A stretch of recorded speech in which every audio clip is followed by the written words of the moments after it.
Dear brothers and sisters, the fear of death is a universal sentiment that has accompanied humanity since time immemorial. It is a human feeling that we often experience whenever we approach this great mystery in our lives.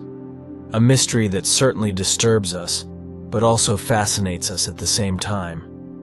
But is there a way to look at death with serenity, almost with joy?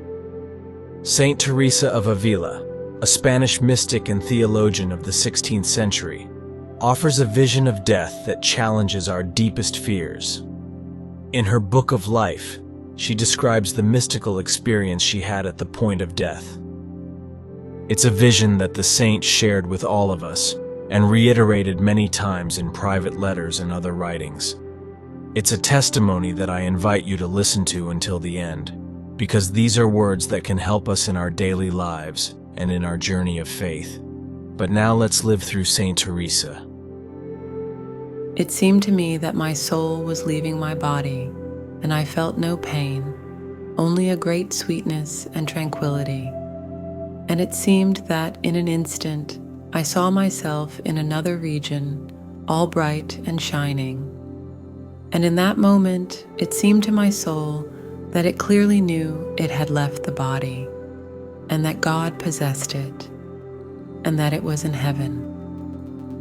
And it didn't seem to me that I saw it with my eyes, but that I knew it from a certain clearer knowledge than sight, and that in that instant my soul knew all the mysteries of faith and saw them with the greatest clarity. And it didn't seem to my soul that it had a body, nor did I seem to have one, but that it was all united with God, and that God was all in me. And it didn't seem to me that there was any distinction, nor could I understand how two things could be united in one. But it seemed to me that I myself was God, and God Himself was I. And at that moment, it seemed to me that I clearly saw the Most Holy Trinity, and that my soul rejoiced in that sight. And it didn't seem to me that I saw it with my eyes, but that I knew it from a certain clearer knowledge than sight, and that in that instant my soul knew all the mysteries of faith and saw them with the greatest clarity. And this vision lasted very little time, because it seemed to my soul that in an instant it returned to the body. But with me there remained such a great impression of this vision that it seems to me that since then I have never had another vision that has impressed me so much. And with me remained also a great love for God, and a desire to see Him and to unite myself to Him. And it seemed to me that there was nothing in the world that could give me pleasure, except thinking of God and desiring Him. And this vision has given me great light to understand spiritual things, and has made me know the greatness of God and the lowliness of man, and has shown me how great is the mercy of God in wanting to give us His grace and in making us participants in His glory. Throughout her life, Saint Teresa repeatedly confirmed in letters and other writings not to fear death, because it is nothing but a passage. But Saint Teresa does not stop there. She shares important information.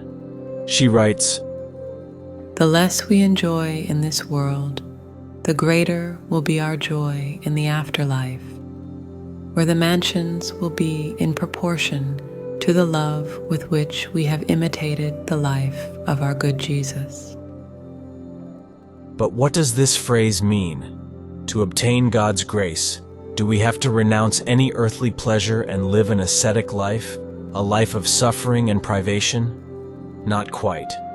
It's not about renouncing the joy of life and its pleasures, but rather living a balanced life, aware of God's love. The words of Saint Teresa offer hope and joy to all of us, but at the same time, they pose important questions that we are called to answer in this life. If death is merely a passage to the kingdom of heaven, how should we live our lives? We are called to reflect and ask ourselves what truly matters to us. Are we seeking happiness in the right way? In her visions, Saint Teresa asserts that the degree of bliss of every soul in the afterlife will be proportional to its love for God and its imitation of Christ. So what can we do?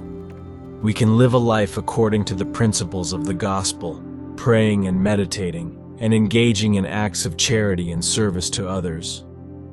Death is nothing but a passage from this life to the next, and although it is a great change, it is not something to fear, for it is not an end, but a beginning. Dear brothers and sisters, let us not forget these words when we are overwhelmed by despair, when our own end or that of our loved ones draws near. But let us work from now on for the new beginning that we will be called to undertake.